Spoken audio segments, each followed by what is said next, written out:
Hello అండి అందరికీ welcome back to my YouTube channel. ఈరోజు మనం చిన్న చేపలతోటి కర్రీ ఏ విధంగా చేసుకోవాలో చూడబోతున్నాము. సో ఇది వచ్చేసి పులుసు అనమాట, చేపల పులుసు.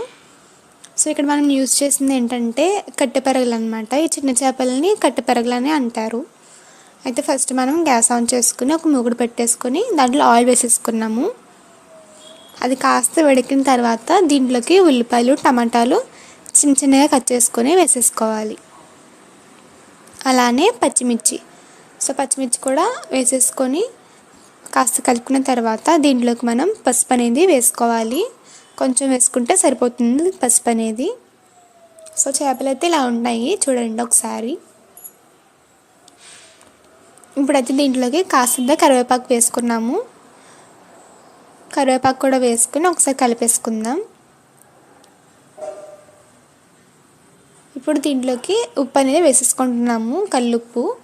సో రుచికి తగినట్టుగా వేసేసుకోవడమే. మీకు క్వాంటిటీ తెలియకపోతే ఫస్ట్ కొంచెమే వేసుకోండి, కావాలంటే తర్వాత వేసుకోవచ్చు సరిపోకపోతే. అలానే కారం కూడా. సో కారం అనేది చేపల కూరలో ఎక్కువగా ఉంటే బాగుంటుంది, మరి ఎక్కువ కాదు బట్ కొంచెం స్పైసీగా ఉంటే బాగుంటుంది, కాబట్టి కొంచెం ఎక్కువ వేసుకుంటే బెటర్. సో కారం వేసేసుకున్నాము, అంతా ఒకసారి కలిపేసుకున్నాము. దాని తర్వాత దీంట్లోకి మనం వాటర్ అనేది వేసేసుకోవాలి.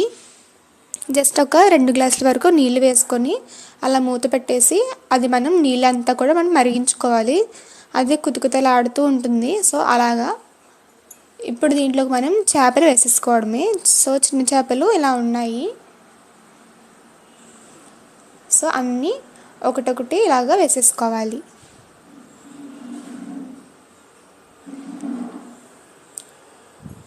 సో ఈజీగా ఉంటుంది ప్రాసెస్ అనేది, ఎవరైనా చేసేసుకోవచ్చు అనమాట. చేపలు క్లీన్ చేసుకోవడం ఒకటే కొంచెం పని ఉంటుంది అంతే.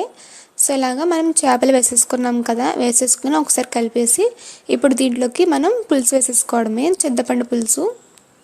సో పులుసు వేసేసుకున్నాము. ఎక్కువ పులుసు కావాలంటే కొంచెం ఎక్కువగానే వేసుకోవచ్చు, లేదంటే లేదు. సో పులుసు అయితే వేసేసుకొని ఒకసారి అంతా కలిపేసుకొని ఉప్పు కానీ పులుపు కానీ కారం కానీ అంత సరిపోయిందా లేదా అని చూసుకోండి. సరిపోలేదంటే ఇవి వేసుకోవచ్చు ఏదైనా సరే. ఇలాగ అంతా ఒకసారి కలిపేసుకోవాలి. కలిపేసి ఇప్పుడు మూత పెట్టేసి దీన్ని చక్కగా మనం ఉడికించుకోవాలి. మనకి ఇవి చేపలు అనేవి ఈజీగా ఉడికిపోతాయి, అసలు పెద్ద టైం అయితే పట్టదనమాట. ఇలాగ మీడియం టు హై ఫ్లేమ్లో ఉంచేసి ఒకసారి ఇలా కలిపేసి మూత పెట్టేసి వదిలేయండి. మనకు అది చక్కగా ఉడుకుతూ ఉంటుంది ఇలాగా. సో ఇప్పుడు దీంట్లోకి మనం కొత్తిమీర వేసేసుకుందాం. ఎంత ఎక్కువ వేసుకుంటే అంత బాగుంటుంది ఫ్లేవర్ అనేది. కొత్తిమీర వేసేసుకొని ఇంకొక 5 నిమిషాలు ఉంచి గ్యాస్ కట్టేసుకోవడం అంతే. మనకి చిన్న చేపలతోటి పులుసు కూర అయితే రెడీ అనమాట. సో ఇలాగ ట్రై చేయండి, చాలా బాగుంటుంది. మసాలాలు ఏమీ వేయలేదు, చాలా సింపుల్గా ఉంటుంది, హెవీగా కూడా ఉండదు. చూడండి ఇలా ఉంది. సో ఈ వీడియో కనుక మీకు నచ్చితే ప్లీజ్ అండి వీడియోని లైక్ చేయండి, షేర్ చేయండి, అలానే ఛానల్ని సబ్స్క్రైబ్ చేయండి. Thank you.